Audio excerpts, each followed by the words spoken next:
Chapter 1. Lies. Natalia 4 years ago. Up until this morning, my life had been quite simple. I was the alpha's human mate. I was his Luna. I was his wife. And then, in a blink of an eye, I was nothing. A surge of pain ripples from my abdomen as I wait for the doctor to return with my test results. I've been getting these pains a lot recently and they are starting to freak me out. Dr. Lila said it was all in my head, that I was simply putting too much pressure on myself to get pregnant. She couldn't have been more wrong. I grip the edge of the table, whimpering to myself as I let the pain roll through on its own. The walls feel as though they are closing in on me at the thought of receiving another negative test result. Christian and I had been trying for several months now, and I could feel it driving a wedge between us. He was colder, distant. I knew how much he wanted a son, and it hurt to know I was failing so miserably to make him happy. The door swings open and I nearly fall off the table from the fright of the sound. Dr. Lila offers me a warm smile, rubbing some hand sanitizer on her hands as she settles down on her chair. I could hear my heart pounding against my ribcage at an unnatural speed as I wait for her to speak. "Just breathe, Luna," she smiles, inhaling slowly with me and reaching for my hands. My hands were trembling, but I managed to calm down. Dr. Lila's smile deepens. "Congratulations, Luna," she says, placing her hand on my tummy. "You're carrying our little alpha in there." My heart skips a beat as I process the news. "I'm pregnant. Oh my gosh, I'm pregnant. How far along?" I whisper, barely able to string together a sentence from holding back the sob in my throat. "Well, let's find out, shall we?" she smiles. Pulling the ultrasound machine out and squirting cold gel on my belly. Butterflies dance in my stomach as I stare at the screen, unable to read the images, but hoping somewhere in that black and white mess my little alpha would show up. "Well, I'd say from the looks of it, about 4 weeks. Which means we have to start your prep immediately, Luna," she says sternly, handing me some documents. "A werewolf pregnancy is very dangerous for a human. We'll have to take extra precautions." She wipes the gel off my stomach and gives me a crash course on what to expect and prescribes me a full regime of prenatal care. I rub my belly the entire ride home, still on cloud 9 from the news. I couldn't wait to tell Christian. He was going to be so happy about this. As I pull up to the pack house, the pain once again returns and I sit still in the car for a minute to let it pass, clenching my teeth together to keep from screaming. Slowly, I drag myself out of the car and through the front door of the house. I'm usually met with several Omegas eager to take my things, but the house was eerily quiet and empty. I don't have time to question it when a burning sensation spreads across my chest, making every breath I take unbearable.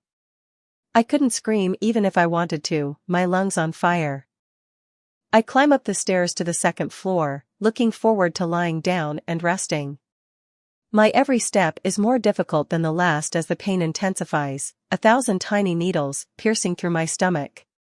From where I stood at the top of the stairs, I could see the door to my room slightly cracked open, a strange muffled sound coming from within. As I inch closer, an unmistakable scene unfolds before me, my blood boiling at the sight. Peeking through the door, I see my sister, Vanessa, riding my husband. A look of sheer delight on the contorted features of her face. "Ah. Ah. Ah. Christian." She moans, eagerly bouncing up and down his shaft. He says nothing, just palming her bare breasts in his hand as he moves her up and down his C***K, F***K, she whimpers, bouncing frantically. "Please," she begs, "I'll give you the pup you deserve, I'll be your Luna." Tears burn my eyes as I watch him flip her over, forcing her up on her knees so that her ass was on full display for him. He gives her cheeks a good spanking before railing into her from behind. My heart shatters as I hear Christian's reply. "Give me a pup," he pants between thrusts, Vanessa's moans growing louder as she orgasms. My pain reaches a crescendo as I watch him empty his seed inside her, and I place my hand over my mouth to keep myself quiet. "And I'll make you my Luna," he whispers. I didn't need to see any more of this grotesque encounter and slowly back away from the room and tiptoe down the stairs, their climax ringing in my ears. I nearly sprint out of the house, still clutching my pregnancy test in my hands as I climb into my car. I didn't know where I was going, but I put my car in drive and speed off down the driveway. It all made so much more sense now. All the pain, all the anguish I felt, was because Christian was betraying our bond, our love. Everyone, my mate, my Gamma, the doctor, the other she-wolves, and the Omegas, all of them had told me it was all in my head. That I was just stressed and needed to relax. It was all a lie. They knew. They knew what I was feeling was my mate's betrayal, and yet they kept it from me. To mock me for being so absolutely clueless. I had been so stupid to believe any of them ever cared about me. Wolves only care about wolves, and no matter my title, I was still only a human to them, an outsider. To make matters worse, the betrayal came from none other than my own sister. My own blood. I had brought Vanessa to our pack after I mated with Christian.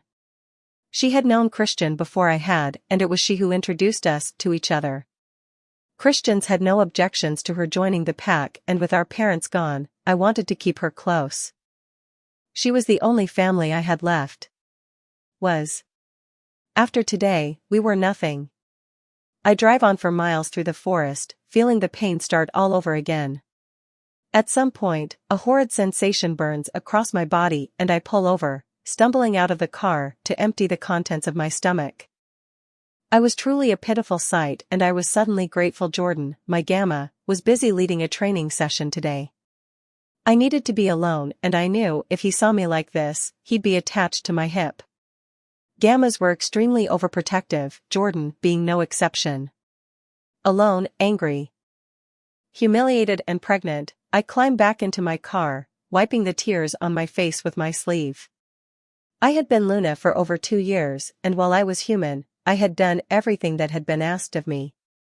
I was the calm to Christian's anger. I was the mother everyone turned to in crisis. I was the woman who held this pack together when Christian and his beta, Derek, were away. I had been a good Luna, and I did not deserve this pain. "Come on, Tolly," I scold myself, tapping my steering wheel. No more tears. Not for them. I'm about to start the car again when I catch a glimpse of my pregnancy test I had tossed in the passenger seat. I looked down at my flat stomach and realized no one beside Dr. Lila, and I knew I was pregnant. And it was going to stay that way. Mate or not, I would never tolerate infidelity. Ever. But I knew Christian would never let me go if he knew I was carrying his child. He needed his heir. With renewed determination, I start the car and head to the town library where I spend the next 2 hours formulating my plan. I scour the web for fertility tests, recreating my own version with which to trick Christian. If he thought I could not give him a child, he would easily seek to break our bond, and that's exactly what I wanted. Mate bonds, once formed through a marking, were hard to break, but not impossible.